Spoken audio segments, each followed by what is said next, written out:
A lot of questions still lingering out there over this separation agreement, and that's why WDRB's Rick Bozich is joining us now. Let's start with that money aspect. We know Mack's getting $4.8 million in this settlement. Break it down for us. He had what, a little more than $12 million, a little more than 3 years to go on this deal? Exactly right, Scott. And I think the way the university looks at it, the 4.8, they owed him another 1.7 regardless for the rest of this season. So it's really 3.1 over the next 2 years. They'll have to cover about $133,000 a month until the contract is over in 2025. You know, Coach Ali up at Connecticut was let go a few years ago. Just a week ago, an arbitrator said he gets all $11 million. It was secondary violations. They fired him, gave him no money, and the NCAA was still looking at it, and the arbitrator said, you didn't give it enough time. Maybe you had cause, but you didn't let the process play out. Was UofL worried about that? Do you think this is the best deal for both sides in this, to not have attorneys and a protracted legal battle going on? Yeah, I think the most important thing really, Scott, is gets rid of the toxic atmosphere, the negative atmosphere, the trend of the program. If you've been to UofL games this year, crowds have been down, a number of them maybe in the 5, 6, 7,000 range. And I think they wanted to turn the page and move forward and have a little bit more positive spin on the program. You know, let's talk about it though. The team is 11-9, level 2 violations or not. If they're 18-2, 16 or 4, instead of 11-9, would this be happening? No, it would not. If you think back just a few weeks ago, they were 4-0 in the ACC, only a half a game behind the Miami Hurricanes. I was writing things about, hey, the schedule sets up favorably. If they got on a roll, only Duke being strong in the ACC this year, Louisville contend for the title. They've hit this bad stretch, though, where they've lost 5 out of 6 games, and 4 of them by double figures. That really was the end of it. Mike PEGUES, the assistant who started out the season when Mack was suspended, taking over again as interim head coach. How does that work out with this tough part of the schedule coming up? I think it works out in a positive way. If you look back at the beginning of the season, he won 5 of 6 games. 2 of their most impressive wins this season came under Mike PEGUES. One against Maryland, the other one against Mississippi State.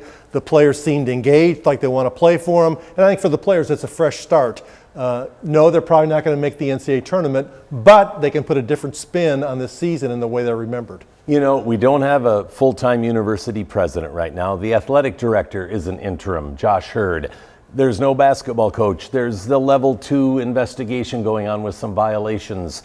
What coach wants to come here right now? Is this still prestigious enough for someone that they really, really want to come here?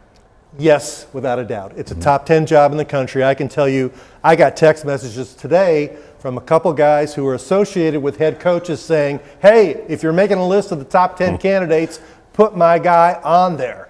So, you know, you got a first-rate facility, you got great tradition, they're going to pay money, you're in the ACC, and you're the biggest game in town. It's still a great job. Will Josh HEIRD be the athletic director? Not sure about that yet. He's done a very good job since he's been here as the interim. I thought he handled himself terrific today in the press conference. He went away for a while and learned at Villanova in addition to what he's done here, but I think it's too soon to tell if he'll be the guy. And for Cards fans, one thing to think about, we talked about this a moment ago, Rick, before we hit the air. You can turn basketball around quickly, especially with the transfer portal. You get 2 or 3 transfers, 2 or 3 top recruits, and all of a sudden you've got 5 or 6 great players like that. It's different than football. You're exactly right. If you, as you mentioned, with the transfer portal this year, look at Kentucky. Had a losing season last year where they were 9-16. John Calipari went into the transfer portal aggressively, got Kellen Grady, got Oscar Shibwe, he got C.J. Frederick, who's now playing, and some good recruits. They're a top 10 team now.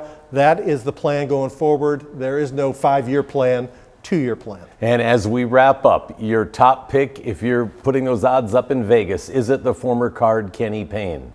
I think it is Kenny Payne. I know he hasn't been a head coach, but he's been a great college assistant. He's learned the game from Denny Crum because he played here. He learned the game from Larry Brown because he coached with him. He learned the game from John Calipari, and he has tremendous support from former Cardinal players who want to see them bring back a former Card to run the program. And he recruited well at UK. Karl Anthony Towns, Devin Booker, Trey Lyles. When do you want me to stop? Okay, that might be key. Oh yeah, he's coach. got great connections in the grassroots of college basketball. He can get it done. Rick Bozich, thanks for your expertise. Thank you, Scott.